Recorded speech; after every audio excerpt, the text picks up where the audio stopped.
skladni ijodini yoqib olganimizdan keyin razdelki bo'limi qanaqa ishlashini ko'rib chiqamiz. Uning uchun mana ostatki bo'limiga kirsak, kurica целая 10 kilogramm hozir skladda bor.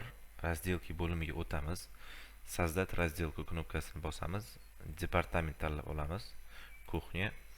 Исходный ingredient. Kurica целая tanlab olamiz. Bu yerda kolичествосini kirgizamiz. 10 kilogramm. Создать knopkasini bossak, razdelki ochiladi. Mana bu yerda добавить knopkasi bor. Добавить knopkasini bosib, bu yerda ingredientlar chiqadi. Bu yerdan qidirib topsa ham bo'ladi yoki ручной mashda ko'rinib turgan tanlasa bo'ladi. Biz tanlab olamiz куриные ножки и куриные крылышки. Добавить knopkasini bossak, bu yerga chiqadi. И количествоsi kirgizamiz. Bundan 5 kilogramm, bundan 4 kilogramm.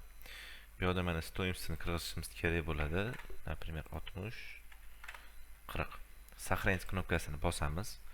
Сохранить knopkasini bosgandan keyin провести knopkasi bor. Bossak, razdelka yaraldi, chiqib, bu yerda mana остатки bo'limiga kirib sklad tekshirganimizda skladdan kurica целая 10 kilogramm minus bo'ldi. Крылышки 5 kilogramm, ножки 4 kilogramm qo'shildi.